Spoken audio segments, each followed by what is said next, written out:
going on, guys? Welcome back to your channel. Welcome back to another video. I got the Yeti on my home. I'm gonna buy the nice, everybody's got to have a good old liquor store, huh? Beer, wine, spirits, liquor. Yeah. Looks like some storms might be on the way.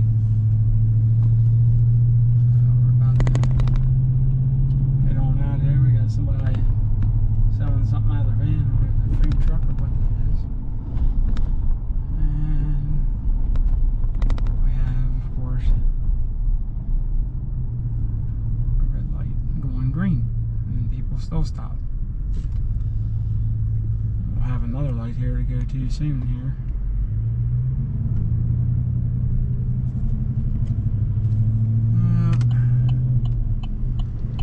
Got some things to go over. I wanted to do some changes on the Yeti. I want to get your thoughts too. What do you all think? I've heard now you watched a Motor Oil Geek,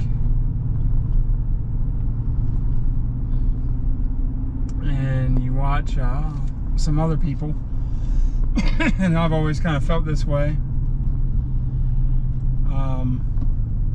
What do y'all think about the OW40? Do you think that's an actual fix? Do you think it's just a corn cob holder?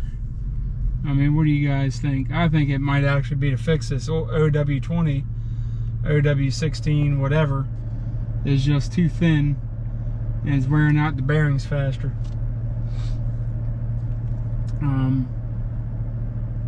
I've heard people say you can run 5W30 in these things and all that and not be a problem, and they run better and run quieter. I don't know if quiet necessarily means better or not, because these have a different sound than the LS motors. They're the LTs, everybody thinks they're the Vortec OS, they're not. They're the Ecotec LT motors. And they have more power and more, they have some good qualities. Of course, they have the bad with the AFM and the DFM. Both of those units are displacement on demand. So it's like anything else. It's funny, I don't hear as much of a problem with the 5.3s. It's the 6.2s. So I don't know.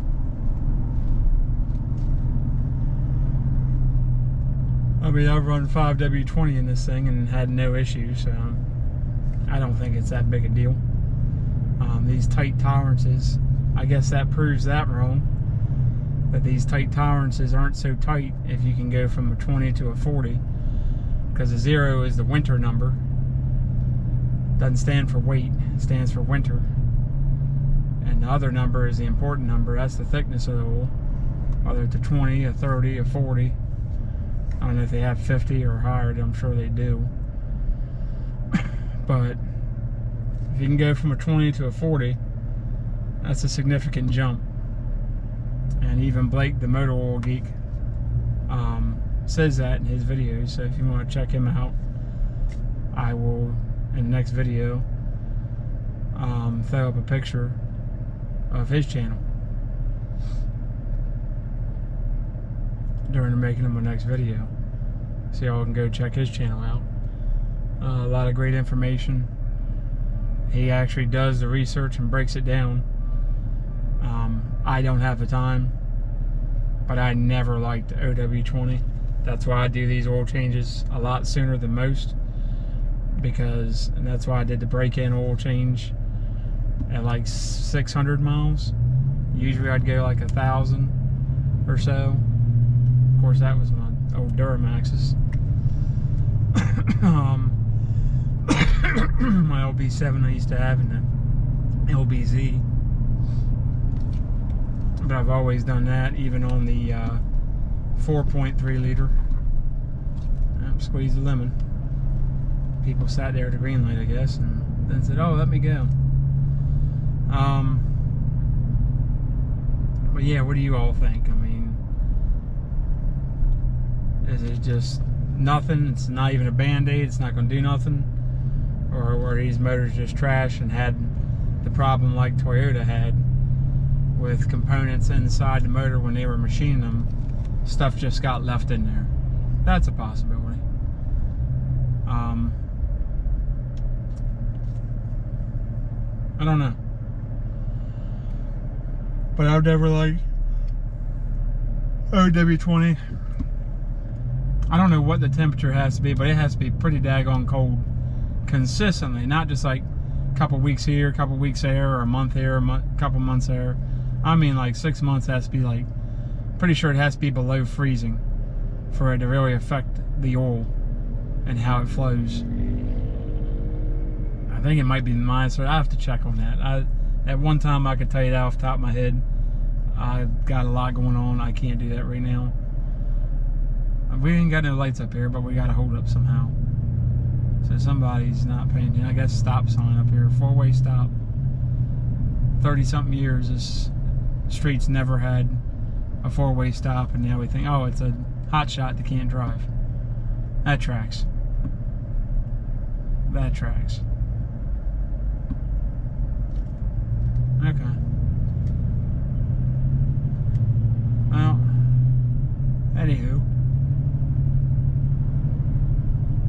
some people enjoying their porch, I guess. A little hot for me, but I guess they're expecting rain, so they figure it's gonna cool off. It'll be nice on the porch. I wouldn't want to sit on that porch. Just the fact people drive around here. It's a good way to get them run into your porch. It's happened here. They ran into the porch and run through the guy's house. People drinking and driving and stuff. So stupid, but I'm not the lawmakers that don't enforce the laws and don't allow the police to enforce the laws. So I don't know what to say on that. But yeah, I mean, I don't think all the motors were trash. But a lot of people are saying the last 4 years all the motors are trash. Well, you got motors with hundreds of thousands of miles on them still going, so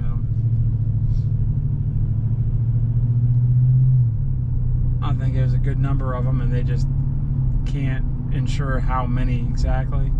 So they're just doing a broad recall to make sure.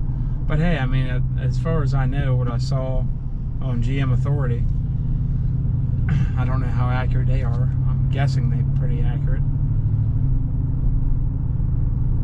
They extended the warranty out on them 10 years, 150,000. I'll double check that, but I'm pretty sure they extended them out 10 years, 150,000 miles.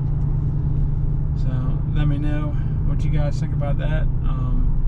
Got an oil change to do on this guy. Got the intake to do if the weather cooperates. Obviously tonight it is not right now. It's about to rain or storm or something. Got some stuff to do to Duramax. So there's that. We got this cat and his GMC special marker edition, special banners all over my truck edition. That's kind of cool. I thought about doing that to this. What do you all think? Think I should put that stuff down the side of the door panels or something? Or no, just leave it alone.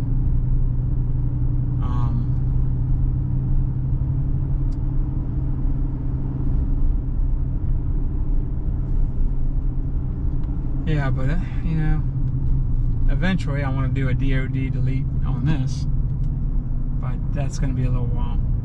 So hopefully we don't have any issues till then. And I want to do some transmission upgrades. So I know I'm doing a lot of preventative stuff that's going to help a lot with the thermostat and all that, but I know they still have some, I'm pretty sure they still have some weak solenoids and some clutch packs or something. Torque converter, I'm not so sure. I think that was mostly because of I think most of it was the thermostat, which I'd never seen one on a solid transmission that I can remember. I'm no master mechanic or nothing, but I don't know what the purpose of that was. But then to have it only open at 195 degrees, that's I mean, it's no wonder components are failing. Let's see, this short drive, got another 10 minutes or so to go, and it's up to 123. So yeah, and it's a hot day today, so. But new cats are doing well, no check engine light, no more P219A or none of that stuff, so. Do want to put a new MAF sensor, mass airflow sensor, so I'm pretty sure the other one's not quite functioning 100%, so we'll do a video on that. But if you like the video, like, subscribe, comment, share, hit notifications. Once we hit 100, doing a free giveaway. And let me know in the comments what you guys think about the GM issues, the Ford issue. I mean, everybody's having issues. Let me know what you think about the price of the vehicles, tariffs, whatever. Hope you all have a blessed one, and hope you all stay safe and enjoy your vehicles. And hopefully you all aren't in Los Angeles right now. Wow. Love you all. I'll catch you on the next video. Peace.